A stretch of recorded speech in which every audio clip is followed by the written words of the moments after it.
Hello, welcome back. It's Sarah from Roadworthy. I wanted to do an April reading highlights. April, August was a good month for me. I read 11 books, and I had a mix, nonfiction, fiction, graphic novels. It was a good mix. And I also had 3 5-star reads. Now, I don't know, I maybe have 20 5-star reads a year. And so the fact that I had 3 in a single month is kind of amazing. So I'll talk about those today, and I'll also talk about a 4-star read, but I can't stop thinking about it. I will hop into those in a minute. August was also a busy month traveling.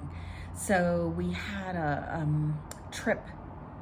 kayaking trip up to Vancouver Island in British Columbia, and we did a road trip in the van through Central Oregon. So usually that kind of slows my it slows my audiobook reading down, but it sometimes speeds up my physical book reading. So I feel like I've read kind of as much as I normally would.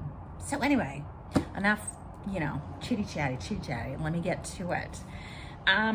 So let me talk about fiction first. I do want to talk about Mobility by Lydia Kiesling. I loved this book, and I praised it in my weekly reads, which I'll link below. And it's a book about Bunny, and her dad is in the diplomatic service, and so the book starts when she's 15 years old, and it's summer vacation. So she is with her family in Baku, Azerbaijan.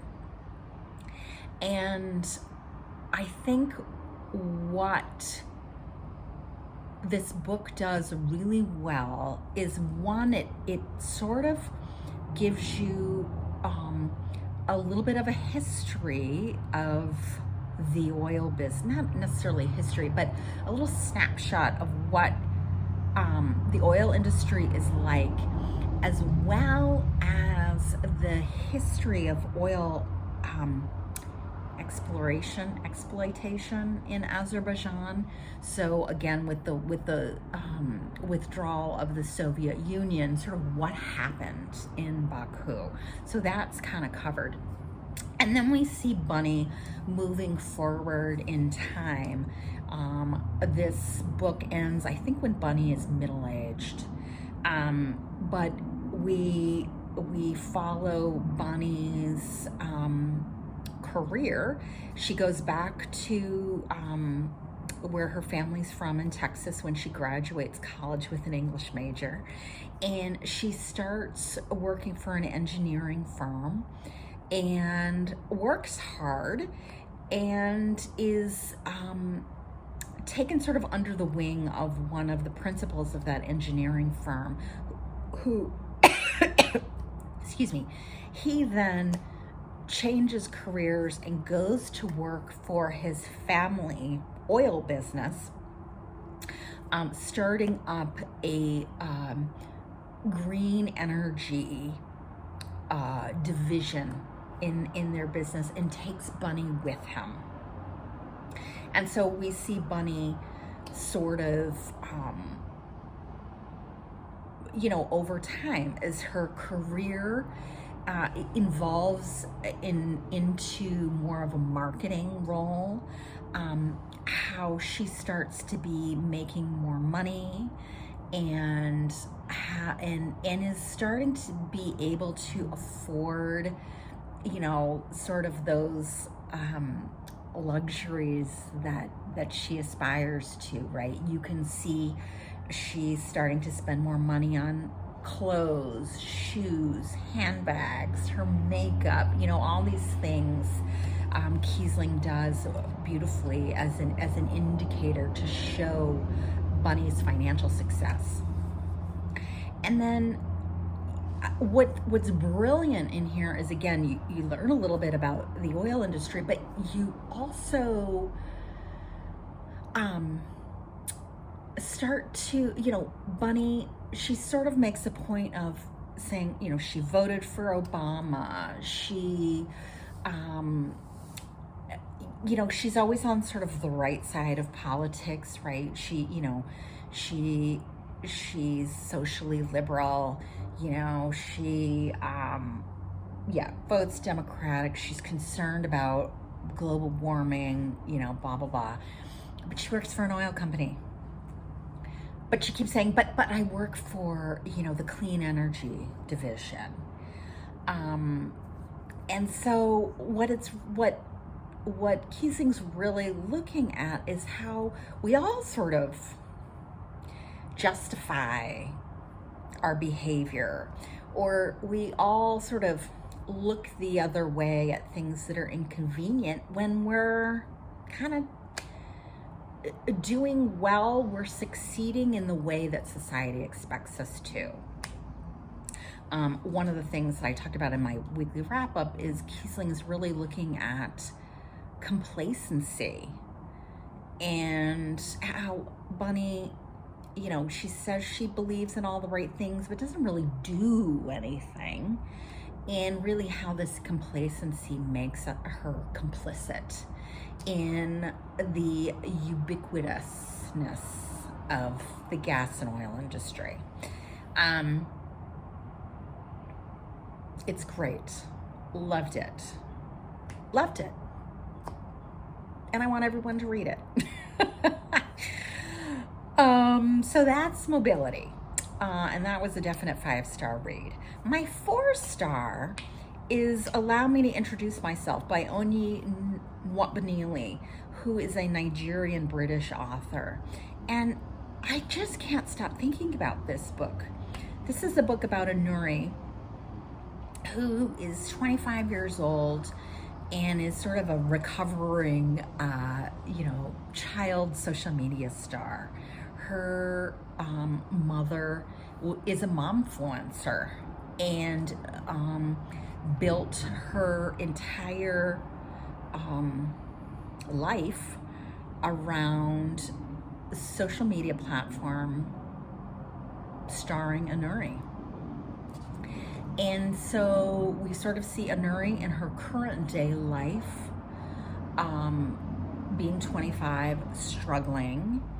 And then we also see, she relates events of when she started to really resist being in social media. And she sort of goes through that. And, when she puts her foot down and sort of rebels, there's just a lot of interesting things in here about, sort of the family dynamics, between her parents and her. And then she has a younger sister who is now the star of the social media empire of this family. And so again, part of it is her seeing her little sister start to rebel and worrying that her sister is going to have some of the same mental health issues that Nori has herself. So really,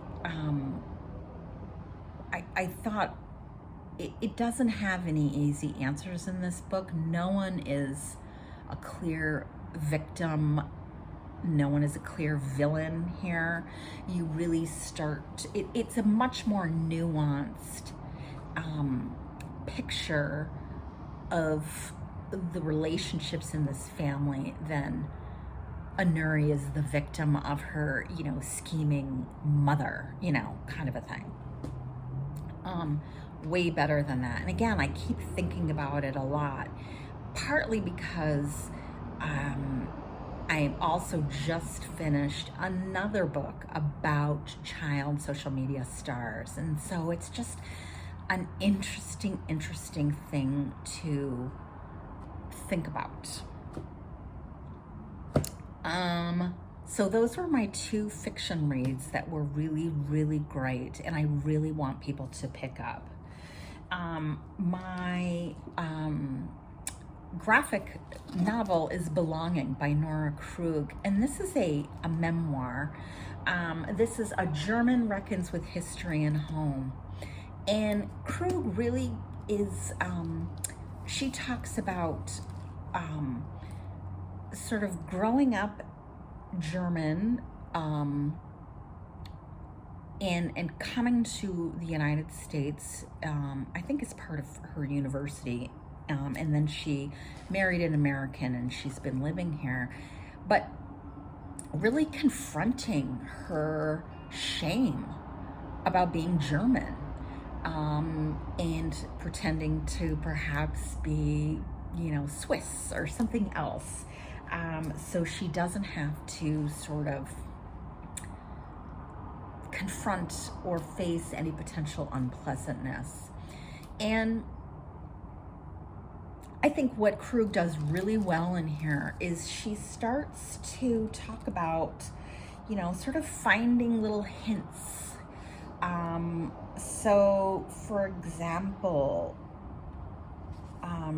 she talks about her uncle, and her uncle was born in the late 20s, and how the Nazis talked about, in 1936 or something like that, 98% of kids were in the Hitler Youth. And so she starts to realize, in order for her to confront her own shame and anxiety, she really needs to learn what her family's history is in World War II. And of course, when she talks to her parents or, those relatives that are alive, they say, well, of course we didn't support Nazis. But the facts are that, again, most people were in Hitler Youth, that in 1936, most people in her family's town voted for the Nazi Party. And so what's interesting is she goes back and starts investigating her family's history, military records, town records, whatever she can get her hands on, to, again, try and figure out, what was my family doing during World War II?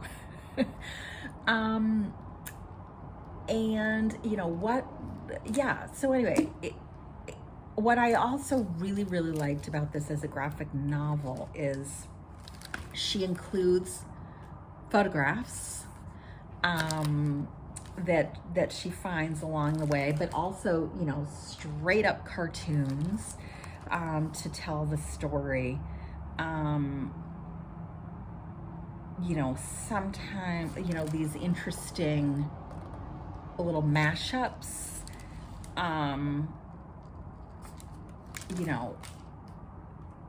again, infographic photos. I just really liked sort of her mixed media approach.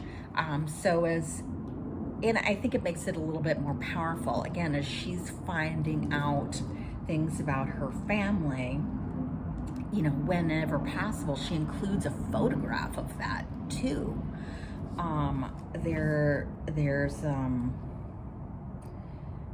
This was slightly creepy. Where is it? She includes a picture of her uncle's schoolwork. This is an essay he wrote May 31st, 1938. So this was on a list of 20 greatest graphic novels, kind of something that was through my library. And so this is one of the books on that list that I hadn't read before, and so I grabbed it. So I'm so glad I did. Gave this one 5 stars as well, and I thought this was really, really interesting.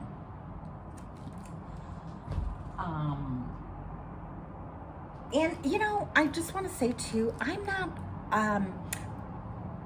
really love graphic memoirs. And so even if you say you're not a comic person or graphic novel person, I really think graphic memoirs are a great way to go. You know, this one, again, this mixed media approach, I think really does a great job of presenting the story in a much more visceral way than if it was just a straight up narrative. You know, being able to see those pictures, being able to see her drawings about things, you know, again, seeing her uncle's schoolwork, that's very powerful. And to have that included in the narrative, I think really works well. So I'm a big fan of graphic memoir. Last book is nonfiction, Red Famine, Stalin's War on Ukraine. This is Anne Applebaum wrote this in 2017. No, 2017, I think. 2017, yes. So it was before any of the current, you know, in recent events in Ukraine. And she really does a really great job of going through sort of the history of Ukraine and Russia in Tsarist times up to the Bolshevik Revolution, and then talking about sort of, again, that early 20th century time of the Bolshevik Revolution, and events leading up to the famine in 1932 through 1934, and then sort of the aftermath and sort of the cultural impact the famine still has in Ukraine today, both within Ukraine as well as in the Ukrainian diaspora. So really Anne's premise here, or her argument, is that the famine in Ukraine was not the result of poor weather, poor harvest, that it was really an intentional political move by Stalin and the Moscow communist leadership to subjugate Ukraine, to squash any Ukrainian nationalism, to attack Ukrainian language, Ukrainian culture, and try and Russify Ukraine. So all things that we see continue to happen today. So I think one of the things that's really brilliant in this is she really is able to illustrate how the famine in 1932 is really just a chapter in long conflict between Russia and Ukraine. That is still going on today. So this was really, really, it is a little bit more academic because it is straight up history, but very readable, very approachable. You know, she's looking at, you know, town records of the Ukrainian Communist Party, the Soviet, you know, the Soviet Communist Party, correspondence from Stalin, looking at journals, newspaper articles. You know, she definitely has her primary sources all laid out in here, but again, it's very easy to follow the history that she's trying to tell and the arguments that she's trying to make. So really fantastic book of history that I would encourage people to pick up if you're remotely interested in some of the historical backdrop, perhaps, of today's war. So those are the 4 books from August reading that I really wanted to highlight and give just another shout out to, so that people have yet another opportunity to move these books up on their TBR and pick them up and read them. All right, thanks so much, and catch you later. Bye.